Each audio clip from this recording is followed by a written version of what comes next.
दोस्तों, भारत का इतिहास केवल दिल्ली के सुल्तानों और मुगलों की दास्तां नहीं है।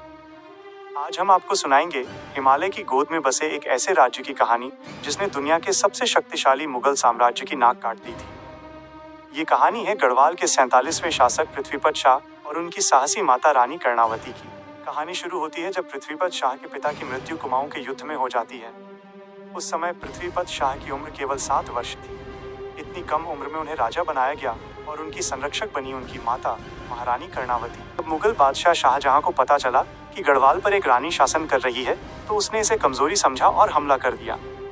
शाहजहां के सेनापति नजवात खां और महारानी कर्णावती के बीच भीषण युद्ध हुआ, लेकिन गढ़वाल की रानी ने ऐसी वीरता दिखाई कि नजवात खां को अपनी जान बचाकर भागना पड़ा। नोट: आप यहाँ जिक्र कर सकते हैं कि मुगलों को सबक सिखाने के लिए रानी ने उनकी नाक काट दी थी, जिसके कारण उन्हें नाक कटी रानी कहा गया। लेकिन मुगल चैन से बैठने वाले नहीं थे। ठीक 19 साल बाद 1655 में शाहजहां ने खलीतुल्लाह के नेतृत्व में सिरमौर के शासक और बाज बहादुर चंद की मदद से फिर हमला किया और गढ़वाल के कुछ हिस्सों पर अधिकार कर लिया। असली रोमांच तब शुरू हुआ जब पृथ्वीपत शाह पूर्ण राजा बन चुके थे। दिल्ली में औरंगजेब ने अपने भाइयों को हराकर सत्ता हथिया ली थी।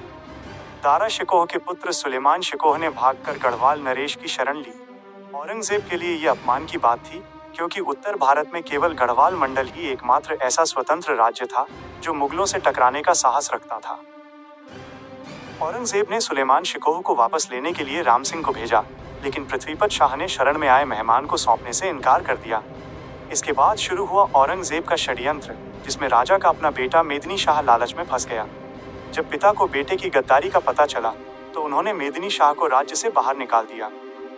पर क्या पृथ्वीपत शाह अपने राज्य को मुगलों के छल से बचा पाए? क्या हुआ सुलेमान शिकोह का? जानने के लिए देखें इस कहानी का अगला भाग।